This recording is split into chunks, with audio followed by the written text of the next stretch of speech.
welcome to The Forefront, the show where we bring important topics to the forefront. I'm your host, Faith Fontaine, and on today's episode, we'll be discussing female home ownership. But first, let me introduce the lovely ladies on our panel today. To my left, we have Temi, and we have another Temi. We have Stephanie, and we have Chel. So before we start, I think it'd be nice to get a little bit of an idea about you guys, what you do.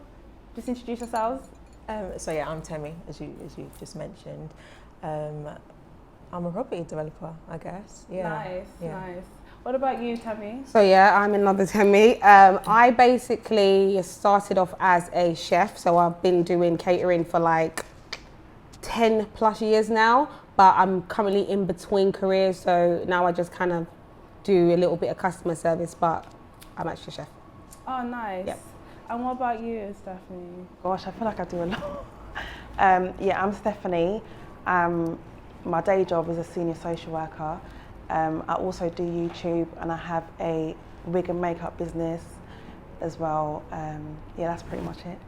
Yeah, and my name's Chel, like you said, and like the other ladies, I do a host of things. So my background is in occupational therapy. That's how I started out. I'm now a transport manager, and I'm also an artist that specialises, if you want to call it that, in R&B and pop. Nice. Gosh, you guys are so busy. I'm so happy you guys even had time to come here today. Thank you. I guess to start, so you all own properties. Yeah. All of you, which is amazing. And I would love to know, and I'm sure everyone would like to know, how did you start and why? What was the motivation for you to start and be property owners yourselves? And how many properties do you have in your portfolio each? I'll start with you. So I currently have 3. I have 3 literally just all over the place. So one in Luton, one in Stoke, and one in Surrey. And I think the way I started, it was pure ignorance, if I'm honest. I bought my first property when I was 22. And I think for me, it was just, I was reading a lot of books, and I was reading a lot about just where to put your money, like how to make your money work for you. And what actually made you want to read those books? What was the inspiration to pick up books about money? Because 22 is very young. Yeah. I don't know. I think it's just, you just read about wealth, and you read about how to accumulate, and you read about like wanting to be someone. You don't just want to fit in. Basic and standard wasn't for me. So I realized that you got to do something different. And when you speak to successful people, they tell you about how they became what they became, and a lot of them read books. Books is one of their most, it's one of the most talked about ways to gain knowledge. So for me, I've literally just started reading a lot of books. And I just thought I need to put this, I was working a lot, so I started working when I was 16, and I accumulated quite a lot of savings, just literally working back to back, 9 to 5s and 5 to 11s, literally just consistently. And I just wanted to put money into something, and I just read about investments, I just read that putting your money into property is probably one of the best things that you can do for yourself in terms of building financial wealth, building generational wealth, and allowing your money to work for you. So I had no idea what it was like to become a landlord, but I just thought, let me just buy a house and see how it goes, and that was it for me. Well, we'll dive into it a little bit more, but I'd like to hear what made you want to start Tammy? Well, I only have one, so I'm not as mature in the game as Temi is, but what made me want to is, I feel like I have your typical black girl story. I got pregnant young and came from a council flat, and my son is now 13. So I thought, I can't have you growing up in this environment. Yeah. So my children are like 10 years apart. Then I had another child, and I thought, I got to move. So that's basically what gave me that push up the bum to say, let me get a property. Yeah, that's really good. I love that. It must not have been easy as well. Oh, trust me. And my child was about to go to secondary school at the time. I didn't start as young as 22. I'm an oldie. So I started a little bit later. But it was really when my 13-year-old was about to go to secondary school, I thought, this is not the right place for you to go. So I need to move. And that's basically it, really. Yeah. And what about you, Stephanie? To be honest, I've always known that I wanted to buy a property from young, really. My parents owning properties in Nige, all of that stuff.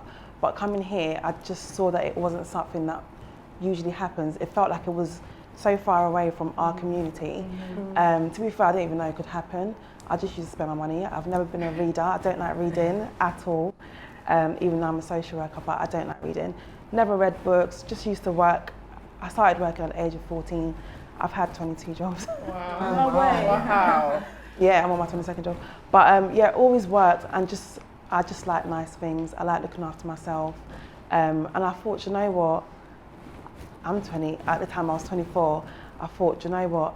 I need to do something with my money now. Like, but then what happened was I started my hair business, but I started in my bedroom, and I used to share a bedroom with my little sister.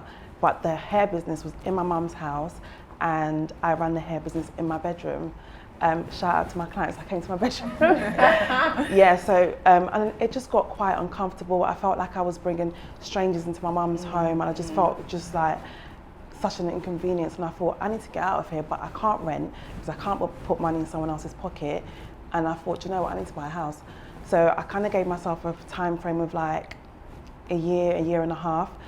It would have been a year, but I wanted to still live life because I used to work 9 to 5, sometimes more, and then come home and do wigs. So then it was just like I had no leisure. So I felt like I needed headspace. So I had to go out every single weekend. So I stretched it out to a year and a half, saved about 30k in a year and a half, and then just bought property and moved out. So you have the one property. Yeah, I've got And one it was- 3-bed property. Sounds like it was like you went into it as a necessity Yeah, I because your felt like business it was just- growing yeah, and it's you just- needed the space. Exactly. So that. would you look at property now as an investment or is it more a place for you to just live? And I personally see property as the way out. I feel like everyone needs to own an asset. I know we hear in these days actually, well recently I've been hearing a lot about it's okay to rent, and it's okay to rent, but you still need to own that property. But I do find a lot of influencers in this day and age, they like to rent, but they have their own reasons. But normal civilians like us, we need to get our assets up. Do you know what I mean? So yeah, buying property is just an ongoing thing for me. I just had to kind of like really develop this current property, then get married, and then carry on buying. Yeah, so that's literally the journey. Oh, lovely. And what about you, Chel? So for me, I've always known that I've wanted to own a property. I don't know. From a young age, I knew I wanted to have a good job. I don't know if it's because of the background that I come from. I know I wanted to have a good job. I know I want to go on lots of holidays. Background? So I'm African. Yeah. British African. I don't know what you call it. I don't know what kind of pigeonhole I'm going to go into. But yeah, so from a young age, you know, and my dad has only got girls, so I think he kind of roughed us up a little bit to be like, you can be like boys, you can go get a place, you can do whatever it is that you want. So for me, it was something that I always knew I was going to do. However, because I'm an artist as well, a lot of my money goes into like my music videos, etc. Because I'm an independent artist. So I probably could have got my place a lot sooner, but I wanted to do other things. I'm the kind of person, I think it's really big for women and young people to know that it is quite difficult. I think where the influence right now is to rent is because people want to enjoy their life. At the end of the day, your 20s are your time to go out, etc., etc. And sometimes it feels like in order to get a property, you do need to sacrifice some of that. So for me, anyway, I'd left my parents' house because same kind of thing. I needed a space. It was just too much. I'm getting older. I want to do my own thing. So I actually rented in a flat share, and let me tell you, it was the ghetto. Like, ghetto. My landlord didn't tell me I had a crazy flatmate. They don't tell you these things, by the way. And I say that respectfully, but it was just a madness. So I must have moved in there March as Boris shut the country down. And then it was just too much. Oh, this is recent? Yes, I bought in December. Wow. And so I'm living in this place now, and it was just too much. And at that point in March, I was like, yeah, I'm not giving anyone else any more of my money. And I started looking, so I set up a Zoopla, and that's something I'd also recommend. Like, I remember my girl saying, Rochelle, why don't you just start looking at properties? I was like, I don't have enough of a deposit, etc. But I put it on Zoopla. One day my property just came up, went to go view it, and I put a reservation down straight away. So for me, it was just that my flat share as well. Another thing is it was really, really cheap. It was really like a newly refurbished place, really cheap, like £600 a month. So I was stacking so much during the pandemic because all I had coming out was £600 a month in terms of bills. But yeah, that's what pushed me. There's no one like your family. And I'd left my family and I was renting, and the rent was the pit, like the place was the pit. So I was like, boom. So March, I moved out into the flat share. August, I put a reservation down. December, I was in my property. So Perfect. yeah, Sounds so perfect. Quick, but I honestly feel like, and I want everyone at home to know, like, it's so possible, and everyone's journey is different. Some people take like a year from reservation to completing, and sometimes it can be really fast. 2-3 months. It really just depends. Like with yourself, I think you all, well, maybe not yourself, but you all kind of were living at home to begin with. Yeah. Do you think that was quite instrumental in you being able to raise the capital? 100%. Because obviously there's people that, you're all from London, grew up in London, and there is a lot of people who don't have the luxury, so to speak, of having their family here. But nevertheless, I'm sure you had a lot of hurdles. So I'd love to hear sort of, what were some of the sacrifices to begin with that you guys had to, just take just to get onto the property ladder? Do you want to start? Yeah, I think for me, I'm still living at home. That's dope. Love that. I'm lovely. I'm so dope. Yeah, I'm still at home. Although I would love my own space, like financially it doesn't make sense. You got to think about long term. It's not about the now. You got to think about your future. Really, Yeah. I mean, I'm blessed to be able to still be at home. A lot of people, have had to move out, and their circumstances are different. But for me, I'm home. I mean, when I first bought my property, I just transitioned back from uni, so it was literally, I don't know, I was only home I've been home, moved to uni, then moved back home. Yeah. And I just think my sacrifices during the time of saving, I just didn't really go out as much, but I really feel like them times it was a lot cheaper. Like when you was a student, you're going out and you're spending £1 on a shot. And you're out. Nobody really cares about what you're wearing. Yeah, no one cares. You're literally going out for a good time. Literally going out for a good time. So there wasn't really a Hakkasan buzz or a Novi buzz. Them types, like as a student, no. So for me, saving wasn't difficult. There was nothing else for me to do but to work. I didn't see what am I going out for when I can be making money, kind of thing. So yeah, my sacrifices, I guess, were just, I don't know, just working more than going out, really and truly. I think that's really interesting, because obviously we live in an influencer society right now. It's so much different than when we were younger. Yeah. Now kids at 17, 20 want to go to Hakkasan, and that's like you're dropping several £100 on a bill. So obviously you didn't do that. Yeah, no. And would you, as like advice, we'll get to the advice a bit later, but would you say that that's a no-no if you're... It's not I mean, I think you just got a budget. You got to think... Yeah, you got a budget. I mean, you can do Hakkasan, but if that £200 is your budget for the month, that's your budget for the month. You got to put what you need to put aside first. You got to know what you need to spend your money on first. It's not Hakkasan as soon as you get paid and then that's your money done. You just got to think about the bigger picture, really and truly. Yeah. And what about you, Tammy? What For me, sacrifice? I could write a book, honestly, because like I said, I have 2 kids. But at the time, I had 2 kids, but like I said, my son was older. Sacrifice, as somebody who has dependents, which is, you girls were all living at home, my story is very different. Someone that has dependents, it's hard to save, feed your children, pay the bills, make sure they have fun, make sure there's, the heating's on, the water's running. So the sacrifice I had to make, I had to work a job I did not like. My thing is, when I was buying my house, I overstudy things, innit? So I already knew, I started already numbering my finances, like £75 on shopping every month. Yeah. My electric, £50 every month, like literally I was doing it, buy the book. So when it came to now having to give it to my mortgage broker, it was like plain sailing. But the sacrifice I had to make, which was like, I cut off my Sky. I cut off, phone contract. I cut it off. Would you say you're quite a disciplined person anyway? Was that something that... No, I'm disciplined. Anybody knows me, my sisters know me. I am disciplined. Like, I fast just for fun. Like, I will just fast for no reason, just because I want to fast. Like, I'm a very disciplined person in life. So, and I feel like, because maybe it's the fact that, I had a child young, I just had to kind of, especially being African, like disappointing your parents, you know what it's like.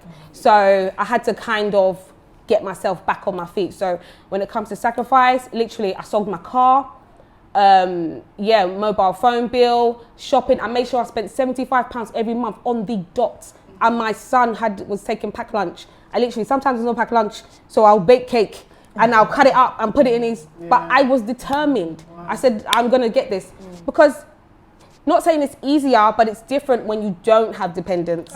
You can just spend. But when I've got someone saying, Mum, my shoe is too small, my coat is too small, I had to oversave. So the sacrifice was, and at the time, my partner was even sick. We were meant to bike together. He fell sick with, literally just got whole body paralyzed. That's a whole nother story. So where I'm meant to be doing it with you, I couldn't. I had to hustle. I sold my daughter's pram, everything. I did it all, but I sacrificed, and I'm now living in my house.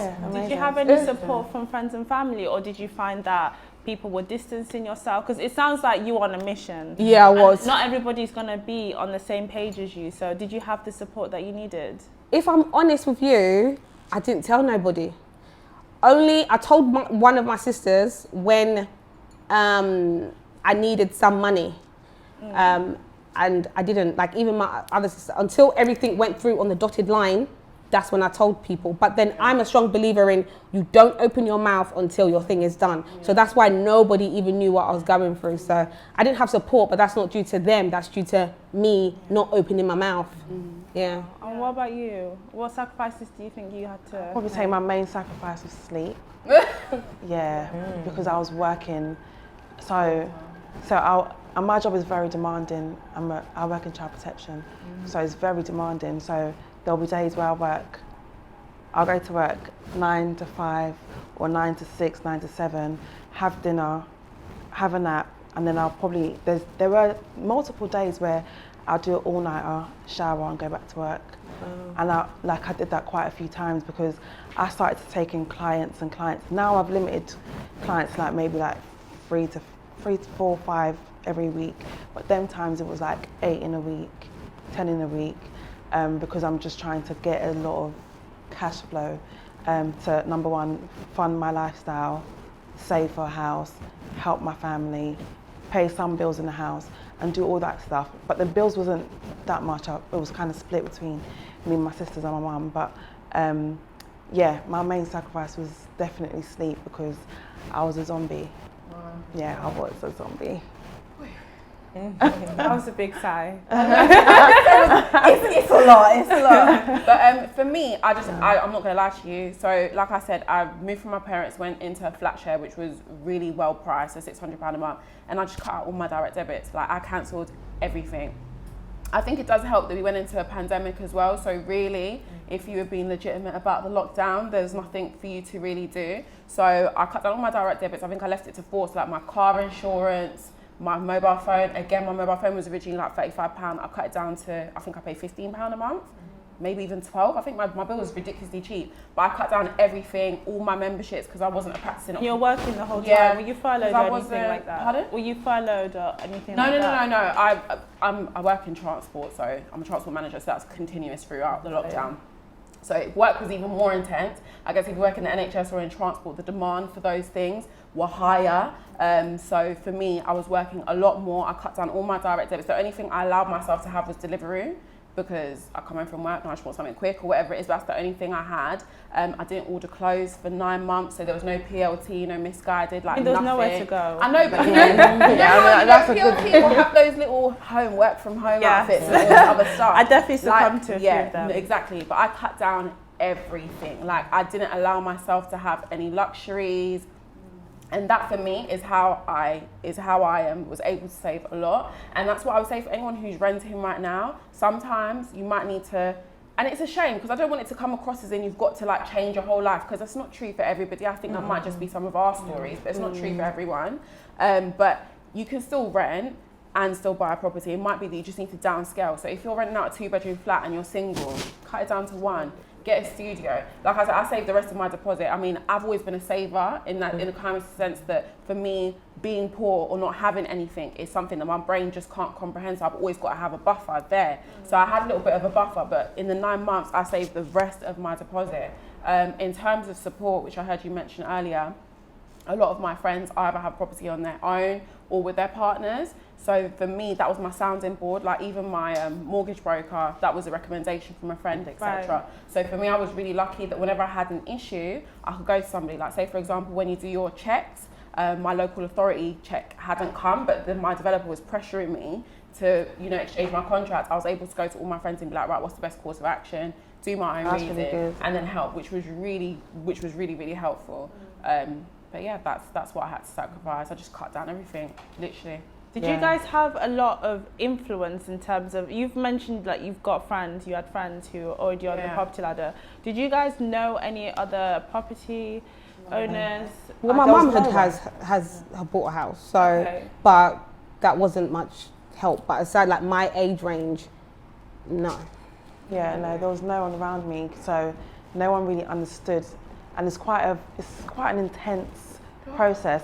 Like, I'm at work checking my email, checking everything, and I didn't understand it. All I was doing was just signing papers. And you feel so guilty. Do you know what? I always felt guilty because I felt like these emails keep on coming in when I'm at work, and you don't want to seem like you're constantly on your phone, but you're waiting for that. That was my priority. What were you waiting for? Was that on the banks? So yeah, just confirmation. There's lots of things you have to like sign. Evaluation. You know what? That brings you wonderfully into the next question, which is, what was the process that you guys took to actually obtain the capital, which we've kind of spoken about already, but whether you took out a mortgage or anything like that, and then just generally the process of buying a property. And I'd love to know as well with you, what's the process when you have multiple properties? Because obviously you've got stamp duty and all the other things that you have to take into consideration. Yeah, so I mean, the first house I bought, apartment I bought, it was literally just, I put a deposit down. I didn't use any,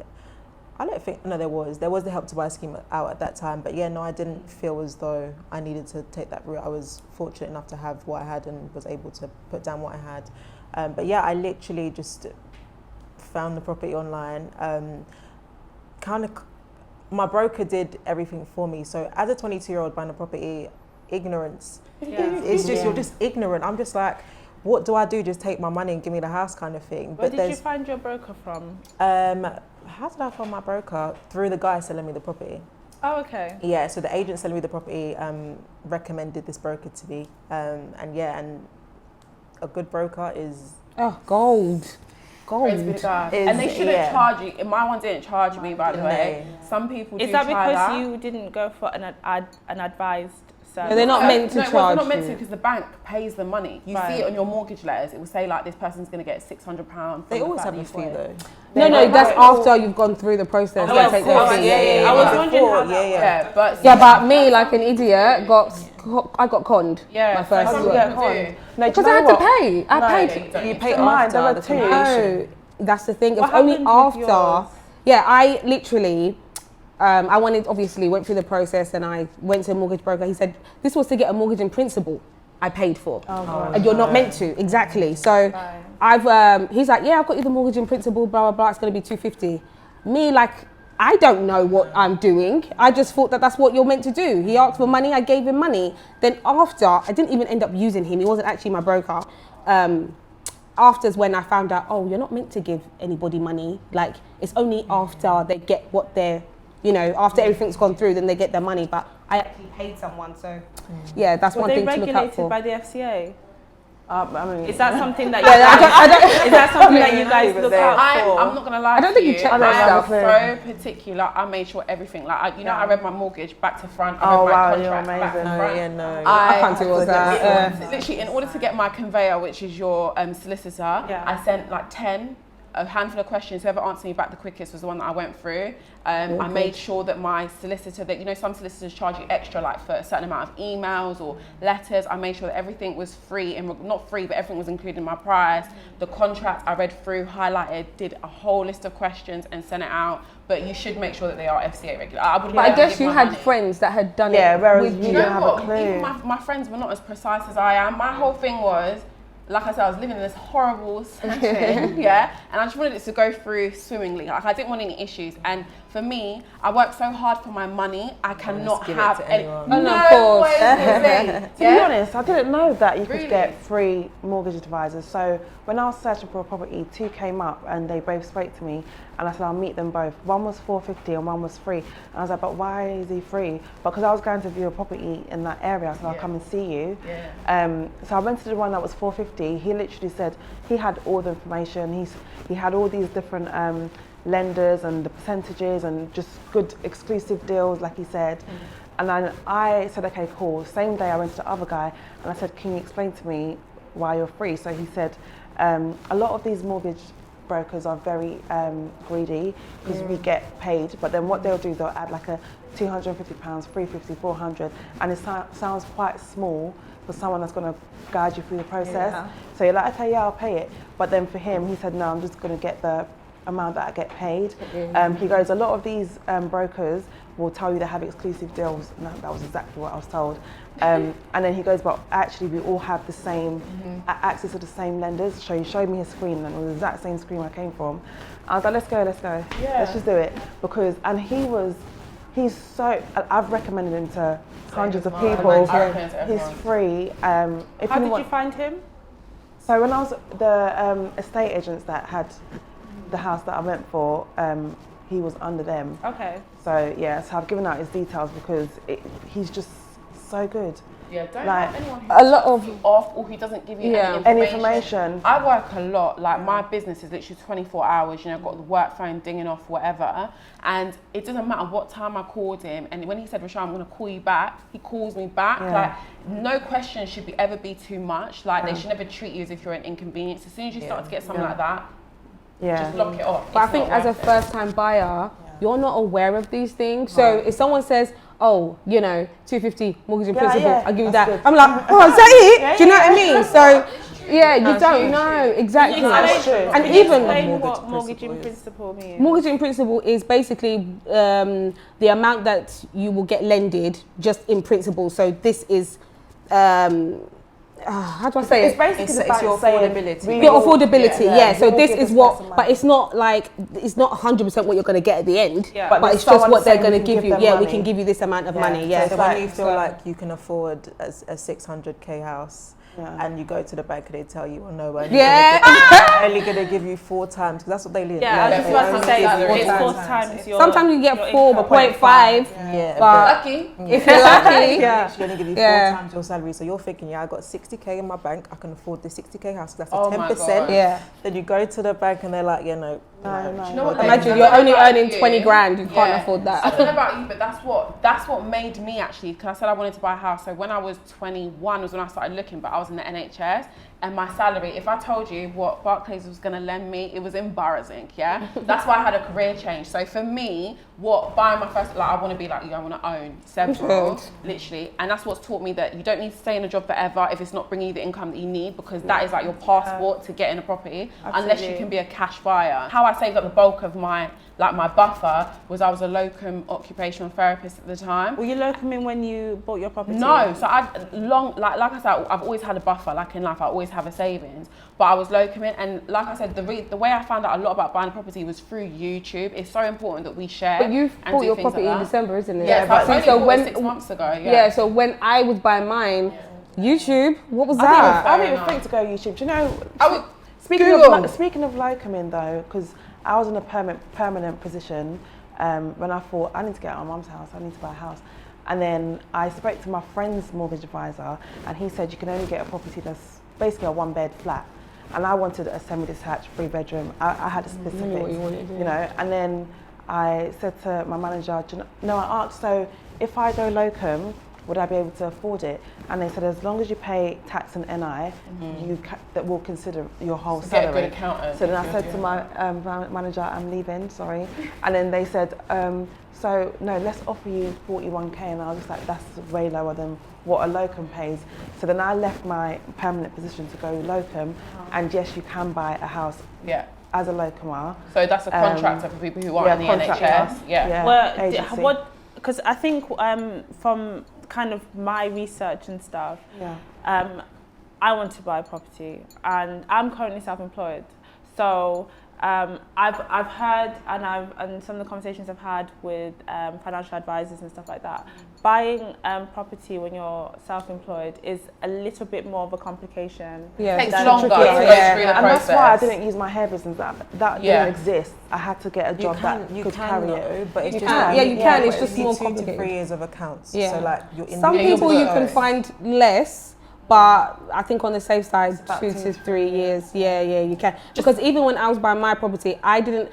In the end, there's so much to it, but in the end, I needed more money and I was near the end. So I'm there like, what am I going to do? What am I going to do? So I also do hair, well, used to. So I said to my mortgage advisor, can I just put this on and say, you know, because was making money from it. But like where you're self-employed, it works. But for me, my business wasn't registered. Like I just do hair in it. So they're like, she's like, no, sorry, you can't do that. So, you know, you have to.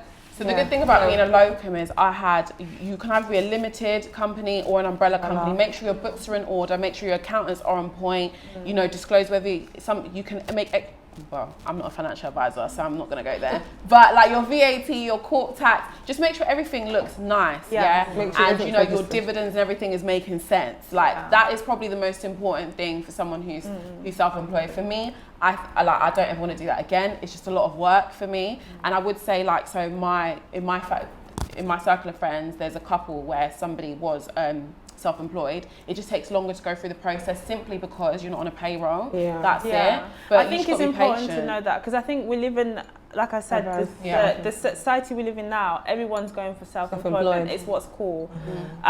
So I think that's an important conversation to have for people to take into consideration. There's actually nothing wrong if you have a good 9 to 5 now, and you know you want to buy a property. Unfortunately for me, I was made redundant, so I had to go into self-employment. So this is the situation I'm in.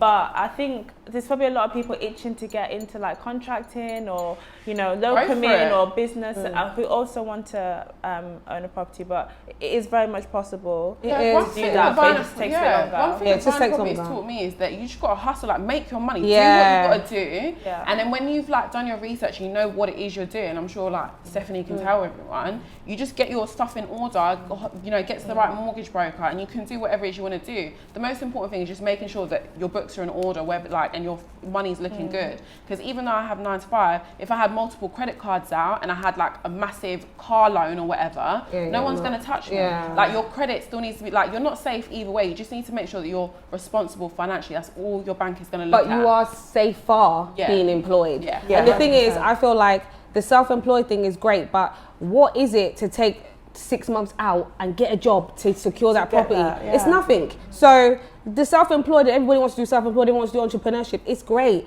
but take 6 months out, take a year out, do the get your books together. Even do both. But 6 months also is a long time for a self-employed person to come out. 6 months could be the starting. But it depends on your goal. It depends on your goal at the end. But you're not. I mean, because I've got friends that do both. I wouldn't advise someone that their business is booming to just. No, if your business is booming, obviously not. To take a 20k job just for 6 months, you're probably not going to get that much. I think if your business is booming, that's different. But if it's not, and you feel you're getting older and you feel like I really want a property, but you still want to do your own thing, but things aren't really working, then go do both. Do you know what I mean? Do both. I would always say